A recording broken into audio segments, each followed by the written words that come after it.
Welcome to this explainer.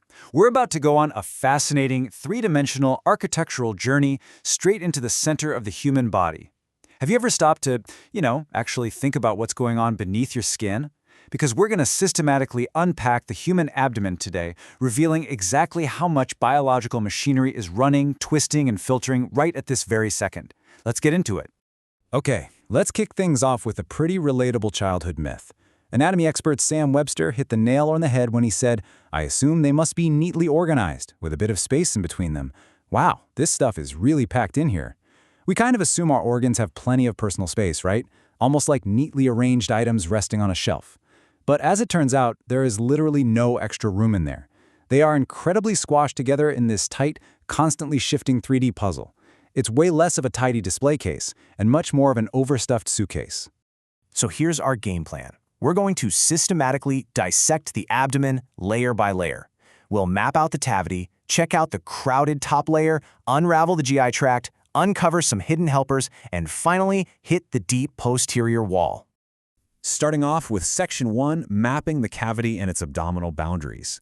Before we go pulling away the organs, we really need to know the shape of the room they actually live in. For your upper boundary, you've got the diaphragm. It's this neat, curvy, 3D muscular sheet acting as a definitive ceiling that cleanly separates your chest from your abdomen. But, contrasted against that, the lower boundary, down by the pelvis, is much, much softer. The abdominal contents sit in a thin peritoneal bag, basically a membrane lining the cavity, that actually sinks right down into the pelvic bones. So this floor is squishy, it overlaps with the pelvic organs, and it's constantly shifting, especially when things like a full bladder or, say, an enlarged uterus during pregnancy physically push up from below. Now, before we proceed any deeper, we absolutely have to anchor our spatial vocabulary. There is an unbreakable anatomical rule here. Whenever we say left or right today, we are strictly talking about the body's sides, not our own point of view. So actually, scratch your own perspective. It's their left and their right, not yours. Keep that locked in your mind as we navigate. All right, let's mentally peel back the skin and muscles to reveal Section 2, the crowded top layer, which features the liver and the stomach. Look at how this massive top layer utterly dominates the space. Just look at the liver. It's the largest abdominal organ, and while it mostly sits on the right side just under the diaphragm, it is so massive it literally crosses the midline right over to the left side of the body. And right there, nestling incredibly tightly into the left side of the liver, is the stomach. They are completely squashed up against each other. And because they sit right up under that muscular ceiling, both of these massive organs move up and down in perfect sync with the diaphragm on every single breath you take. But just deep to the front abdominal wall, hanging down from the stomach to cover the lower organs, we find the greater omentum. This is beautifully nicknamed the policeman of the gut. It's a connective tissue sheet packed with fat and blood vessels that acts like a protective apron. If there's an inflammation or an infection starting somewhere down in your bowel, this policeman rushes over to trap it and isolate it, stopping the infection from spreading wildly through the whole abdominal cavity. Honestly, it's an absolute game changer of a biological security blanket. Taking away that policeman of the gut and lifting the massive liver and stomach out of the way, we hit Section 3, unraveling the GI tract and the digestion path. Now, to understand how this massive, winding tube fits inside your body without constantly twisting into a catastrophic knot, we have to look at the mesentery. This is a brilliant double fold of peritoneum. Think of it as a biological tether that suspends the highly mobile bowels from the back wall of the abdomen. It essentially acts as a leash that safely carries all the vital blood vessels, lymphatics, and nerves to the gut, while still allowing the intestines the flexibility they absolutely need to physically push your food along, a wave-like movement known as peristalsis. Let's trace the journey of a meal through this tightly packed system. We start at the stomach, which receives the food. From there, it squishes into the duodenum, which is the very first C-shaped part of the small bowel. Then, it winds through the highly mobile jejunum and ileum, where your body actively absorbs nutrients. After that, the leftover material is pushed into the large bowel, traveling up the fixed ascending colon, across the mobile transverse colon, and down the fixed descending colon, primarily to reabsorb water. Finally, it ends in the rectum. And fun fact, the word rectum literally means straight, because it's the straight final pelvic section before waste leaves the body. Okay, taking out the stomach and pulling away those sprawling intestines, we reach Section 4, uncovering the hidden helpers. Specifically, we're talking about the pancreas and the spleen. Deep to where the stomach was, tightly curling inside that C shape of the duodenum, lies the pancreas. This multitasking marvel is doing two distinct, massive jobs at once. First, it has an endocrine function, quietly secreting hormones directly into your blood to steady your glucose levels. But simultaneously, it has an exocrine function, vigorously pumping digestive pancreatic juices directly into the small intestine to actively break down the meal you just ate. Way out on the lateral left side of the body, nestling directly against the curve of the diaphragm, we find the spleen. This organ works quietly as our immune vault, storing red blood cells, platelets, and white blood cells like lymphocytes and macrophages that are just ready and waiting to fight infection. But it's also your body's dedicated recycling center, constantly breaking down old, worn-out red blood cells.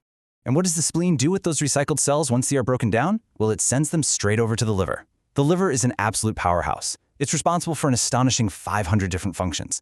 It processes absolutely all the blood returning from your entire gut and spleen before it goes back to your heart. 500 individual jobs. I mean, it is the ultimate chemical processing plant. Nestled right under that liver is the green gallbladder, which passes stored bile into your duodenum to emulsify the fats you eat. But here is a surprisingly gross but absolutely fascinating fact. Remember those recycled red blood cells from the spleen that the liver just processed? Well, the liver dumps that red blood cell waste right into the bile. So that recycled waste passes into your gut, and that exact waste is exactly why human feces are brown. No way, right? It's just an incredibly efficient waste disposal pipeline. Finally, we remove the massive GI tract and all those hidden multitasking helpers to reach Section 5, the deep posterior wall, which houses our plumbing and our foundation. Here, pinned right against the back of the body, we find the heavy plumbing of the human machine. On one side, you've got the mighty abdominal aorta. This is the massive artery bringing freshly oxygenated blood down into the abdomen via three major anterior branches, the celiac trunk and the superior and inferior mesenteric arteries. Contrasted against that is the inferior vena cava, the massive vein draining all that freshly processed blood from the gut and liver straight back up, punching right through the diaphragm and returning it to the right side of the heart. Anatomy Guide's Sam Webster sums this up so profoundly. He says, "You are a bag of salty water. You have to maintain the right amount of salty water and the microclimate of salt in it for your cells to be happy. And biologically, that is exactly what we are. We're highly evolved bags of salty water, carrying our internal oceans around with us. And our tightly packed internal organs absolutely require a perfect chemical microclimate to survive." So the crucial takeaway here is that our kidneys are the main organs making sure that microclimate stays absolutely perfect. These kidneys are retroperitoneal, which basically means they sit entirely behind that protective peritoneal bag we talked about earlier. They rest directly on the posterior wall, constantly filtering massive amounts of blood to perfectly manage your body's fluid and salt levels. And check out this amazing spatial quirk. The left kidney actually sits higher than the right kidney. Why? Because that massive 500-function liver we talked about earlier sits on the right side, and it is so heavy and huge, it literally squashes the right kidney down lower in the abdomen. Perched like little hats on the top, or the superior pole of each of these kidneys, are the adrenal or suprarenal glands. Now, they might be small, but they are incredibly powerful. They're quietly standing by to pump out adrenaline for your sympathetic fight-or-flight response, giving you that instant rush to physically fight or fly away. But they also produce crucial steroids like glucocorticoids to manage your daily metabolism, your energy, and your overall homeostasis, basically keeping your internal environment perfectly stable. At the absolute deepest foundation of the abdomen, we find your core muscles. Lining your very back wall, you have the psoas major and minor muscles running all the way from your vertebral column down to your femur, allowing for hip flexion, which is literally what lets you lift your knee toward your chest. Right beside them, the quadratus lumborum muscles run from your spine to your pelvis for lateral trunk flexion. These are the muscles literally anchoring this entire squashed, complex, wet 3D cavity to your skeleton and your legs. As we wrap up this explainer, I want you to ask yourself a question. Knowing that you are a highly organized, densely packed 3D puzzle, can you picture this biological machinery shifting, filtering, and digesting inside your abdomen right at this exact second?